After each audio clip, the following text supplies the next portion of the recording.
Hey everyone, my name's Kevin. I'm one of the GSIs for this class, and today I'll be giving a lecture on PyTorch and neural networks. So at a high level, the goal of this class is pretty much to train an agent to perform useful tasks. So this is what a typical training loop might look like. We start with some data, and we want to use that data to train a model to determine how our agent's going to act. And using that model, we'll collect some additional data, and we'll keep repeating that until we have something we're satisfied with. So that model might be something like a policy, it could be a queue function, or it could even be a dynamics model if you're doing something like model-based RL. And so that's going to be the area that we focus on for today's lecture. The rest of the loop is not really related to PyTorch, but you'll get some experience with that in homework 1 too. So how do we train a model? Typically, you'll get some kind of optimization problem like this. So we have some kind of loss function, and we want to minimize the loss on our training data set.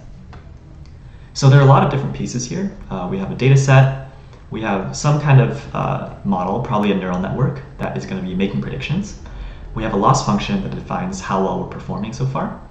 And then we have some kind of optimization algorithm that we use to actually minimize the loss, probably gradient descent. And PyTorch helps us do all of these things pretty much.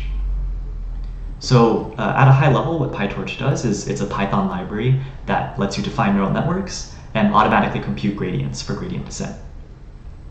It definitely also lets you do a lot of other things, like for example, work with data sets, switch out different optimizers, train and do inference on GPUs and stuff like that. And we'll try to cover some of these things in the next few videos where we go through a collab with some examples. So how does PyTorch work? If you ever used any other deep learning library, for example TensorFlow, probably the biggest difference is how PyTorch computes gradients for backprop. Everything else is pretty much just a matter of knowing the names of the different classes and functions if you're transitioning to PyTorch from something else.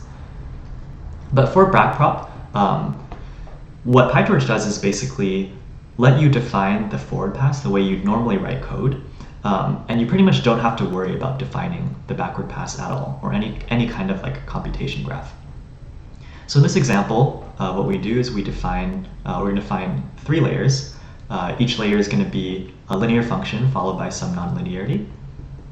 So we have h1, h2, and then we have our output y.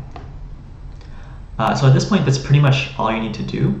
Then if you want to do backprop, you basically choose some variable. In this case, we'll choose the scalar y, and we want to take all the gradients with respect to y, so we just call y.backward.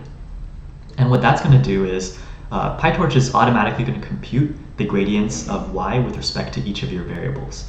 So y with respect to w3, w2, and w1. And these gradients will be automatically populated for your 3 variables. So yeah, this is a super nice feature of PyTorch. Basically, you can write your code naturally as if you're just defining functions that do some kind of transformations on your input, and you don't have to worry about how the backward pass is going to be computed. That's all taken care of for you. So in the next few videos, we'll be going over an interactive collab, and we'll go over some examples of how you can use PyTorch to train neural networks.